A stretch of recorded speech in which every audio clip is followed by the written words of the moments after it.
जी good morning. Start करें। Time value of money में हम तीन कॉन्सेप्ट्स पढ़ेंगे। ये हम पढ़ चुके थे, कल हमने तीन कॉन्सेप्ट्स पढ़े थे। एक सिंपल इंटरेस्ट, एक कंपाउंड इंटरेस्ट और उसके बाद एनविटी। एनविटी का मतलब सिंपल इंटरेस्ट और कंपाउंड इंटरेस्ट तो आप बचपन में भी पढ़ चुके हैं। एनविटी का मतलब क्या होता है आपके पास में? Equal instalments at regular intervals. दो चीजें होनी चाहिए, इंस्टॉलमेंट इक्वल होनी चाहिए और रेगुलर इंटरवल पर होनी चाहिए। अगर बीच में गैप ज्यादा है किसी में तो फिर वो हम कहेंगे कि वो आपके पास एनविटी नहीं है। एनविटी तो तभी होगी जब आपके पास इक्वल इंस्टॉलमेंट्स होंगी और इक्वल इंटरवल होगा। क्लियर? फिर बात करने स्टार्ट करी simple interest. Simple interest, normal interest, ये आपको पता है। सिंपल इंटरेस्ट का मतलब क्या है कि प्रिंसिपल पर ही इंटरेस्ट ऑलवेज लगेगा। हमेशा किस पर लगता है इंटरेस्ट? प्रिंसिपल पर। हमने कहा अगर 100 रुपीज प्रिंसिपल लिए, रेट ऑफ इंटरेस्ट आपने 10% पर एनम ले लिया, तो पूरे साल का इंटरेस्ट कितना लगेगा? 100 पर 10 रुपीज। अगले साल भी कितना लगेगा? 10 रुपीज। उससे अगले साल भी 10 रुपीज। मीन्स हर साल का इंटरेस्ट अगर हम सिंपल इंटरेस्ट लगा रहे हैं तो क्या सेम रहेगा interest for the first year, interest for the second year, interest for the third year? Yes, ये हमेशा सेम पीरियड का इंटरेस्ट सेम ही रहेगा। 10 साल का इंटरेस्ट अगर 100 रुपए है तो अगले 10 साल का इंटरेस्ट भी क्या रहेगा? 100 रुपए ही रहेगा। ये आपको समझ में आनी चाहिए थी बात। हमने कहा interest per year will remain same. Interest is always calculated on the principal. हमेशा इंटरेस्ट किस पर कैलकुलेट करते हैं अपन? प्रिंसिपल पर कैलकुलेट करते हैं। हमने कहा सिंपल इंटरेस्ट निकालते कैसे हैं? तो फॉर्मूला पढ़ा हुआ है आपका, पीआरटी अपॉन 100। पीआरटी को कैलकुलेटर पे सॉल्व करना हो तो पी इंटू आर परसेंटेज कर दो। जैसे हम पी इंटू आर परसेंटेज करेंगे तो वहां पर आपके पास इंटरेस्ट कितने पीरियड का आ गया? 1 साल का। और उसको जितने टाइम पीरियड का निकालना है उससे क्या कर दो आप? मल्टीप्लाई कर दो। This is multiply by t कर दो। तो क्या आ जाएगा आपके पास? Interest for the complete period आ जाएगा। ये बात आपको समझ में आ गई होगी यहां तक। कैलकुलेटर पे सॉल्व करना आया, p into r percentage into t. पहले 1 साल का निकाल लो, इंटू में टाइम कर दो, उतने पीरियड का आ जाएगा। दूसरा, फिर अमाउंट का मतलब क्या होता है आपके पास? Amount is equals to principal plus interest. Principal में अगर आप इंटरेस्ट ऐड कर दोगे, जैसे 100 रुपीज के अंदर प्रिंसिपल था और उसमें इंटरेस्ट 3 साल का कितना हो गया? 30 रुपीज। तो कितना आ गया अमाउंट यहां पर? 130। तो amount is always equals to principal plus interest. अगली चीज है रेट निकालना। रेट निकालने का मैंने बताया था, रेट हमेशा किस पर लगता है? प्रिंसिपल पर लगता है। तो अपॉन में क्या आएगा? प्रिंसिपल आ जाएगा। और 1 साल का इंटरेस्ट कितना है, यही तो निकालेंगे। रेट अगर 10% था तो मैंने इसका निकाल दिया कि भाई इसका 10% कितना आएगा? 10। और अगर मुझे रेट निकालना है तो मैं क्या करूंगा? 10 अपॉन 100 इंटू में परसेंटेज, ये अपन कर सकते हैं, या इंटू में 100। टाइम, टाइम निकालना है तो टाइम भी निकालने का तरीका क्या है? पहले तो टोटल इंटरेस्ट निकालो। भाई इतना इंटरेस्ट लगा है टोटल, 1 साल में कितना लगता है वो निकाल लो, इंटरेस्ट पर ईयर। तो इतना टोटल कितने साल में लगेगा? अगर 1 साल में इतना लग रहा है तो डिवाइड कर दो, that is total interest upon interest per year. और जब प्रिंसिपल निकालना हो तो ऑलवेज क्वेश्चन में हम ऑप्शन की हेल्प लेंगे, प्रिंसिपल निकालने के लिए हम सॉल्व नहीं करेंगे। क्लियर यहां तक? फिर हमने ये एक्सरसाइज करी थी, नॉर्मल क्वेश्चन थे। एक्सरसाइज 4A पहला क्वेश्चन था आपके पास। 3500 पर 12% के हिसाब से 3 इयर्स का आपको क्या कैलकुलेट करना था? इंटरेस्ट। सीधा निकल जाएगा 3500 इंटू में 12%, 1 साल का आ गया, इंटू में 3 साल का आ गया, दैट इज 1260। अगला क्वेश्चन था 5000 पर 15% फॉर 4.5 इयर्स। तो कैसे कैलकुलेट करेंगे? पहले 5000 पर 15% निकालो, 5000 इंटू 15%, ये 1 साल का आ गया। और 4.5 साल का निकालना है तो इंटू में 4.5 कर देंगे, ये आ जाएगा 3375। अगला क्वेश्चन था रेट निकालना है। तो रेट निकालने के लिए आपको क्या चाहिए होता है? Interest per year divide by principal percentage. तो इंटरेस्ट पर ईयर दे रखा था, उसके अंदर एक ही साल दे रखा था और उस 1 साल का इंटरेस्ट कितना था? टाइम 1 साल दे रखा था, इंटरेस्ट 300। तो इसका मतलब 1 साल का इंटरेस्ट कितना है? 300 डिवाइड बाय प्रिंसिपल गिवन है 5000, तो डायरेक्ट परसेंट निकाल दो, दैट इज 6%। अगला था हमारे पास इंटरेस्ट निकालना था आपको, अमाउंट भी गिवन है और प्रिंसिपल भी गिवन है। तो बताओ इंटरेस्ट निकालने का तरीका क्या होता है? Amount is equals to principal plus interest, therefore interest is amount minus principal.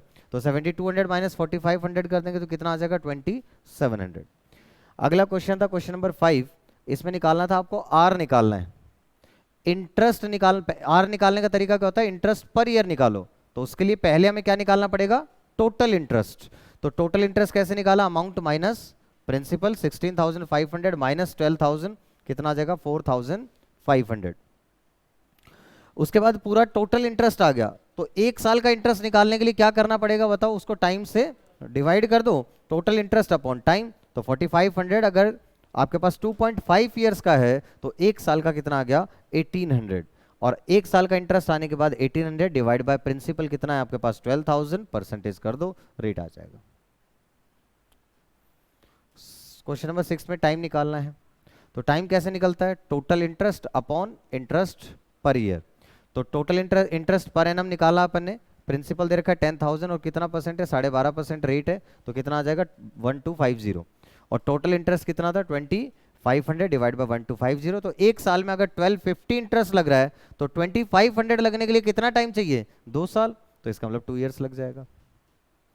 Question number 7th question अच्छा क्वेश्चन था, मैंने कहा था लास्ट के 7, 8, 9, 10 ये चारों क्वेश्चन एग्जाम के पॉइंट ऑफ व्यू से काफी इंपॉर्टेंट क्वेश्चन है, तो इसका आपको ध्यान रखना है।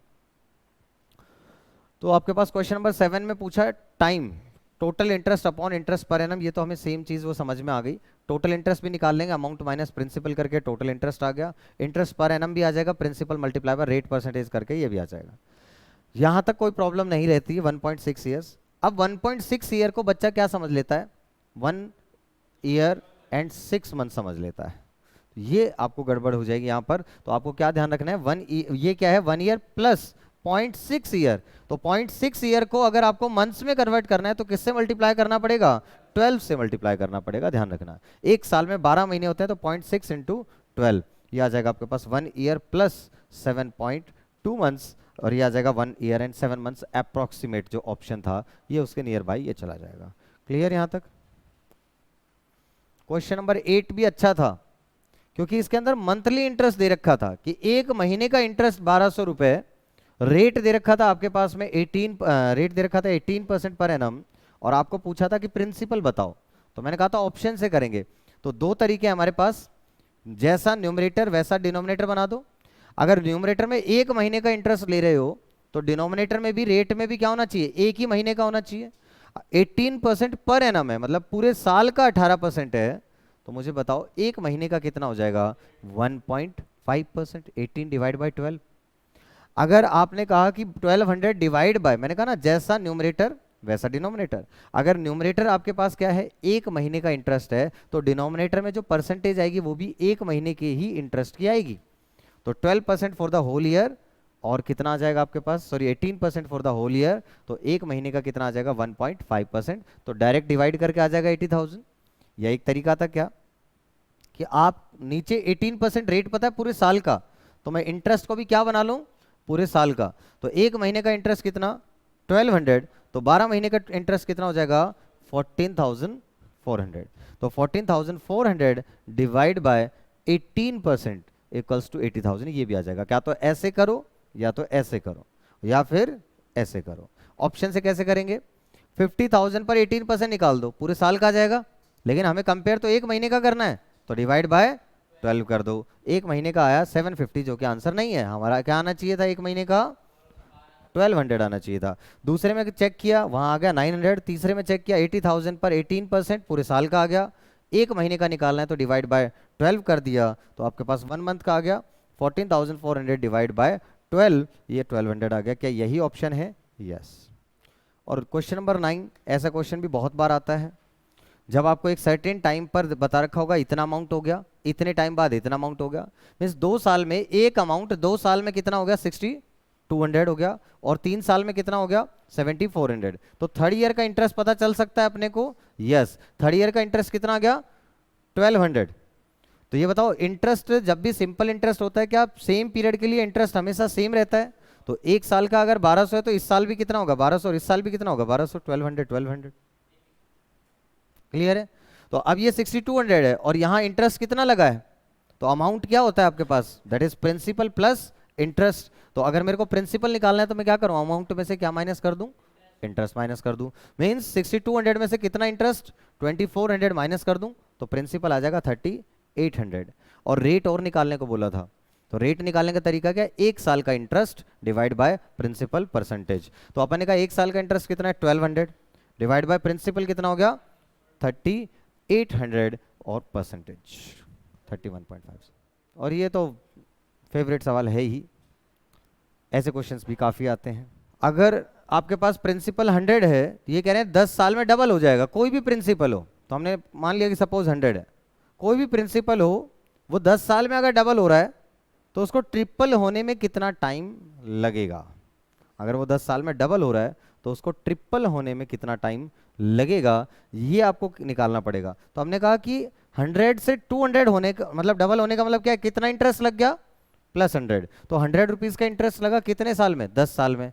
तो 100 रुपीज़ आगे भी कितना लगेगा आपके पास में, 10 साल में लगेगा, तो 10 साल में निकाल लेते। क्लियर है, समझ में आ गया। अच्छा वैसे इससे 1 साल का इंटरेस्ट बता सकते हैं, अगर 10 साल में 100 रुपये लग रहा है तो 1 साल में 10 रुपये लग रहा है, सिंपल सी बात है, समझ में आ रहा है, क्योंकि सिंपल इंटरेस्ट तो सेम पीरियड का सेम ही रहता है, इसलिए अपन डिवाइड कर सकते थे। तो ये आपको समझ में आ गया कि ये 300 ट्रिपल कब होगा, तो डबल का मतलब 200 हो गया, ट्रिपल का मतलब 300। तो ये ट्रिपल कब होगा, जब कितने साल हो जाएंगे, 10 और 10 20 साल बाद ये ट्रिपल हो जाएगा।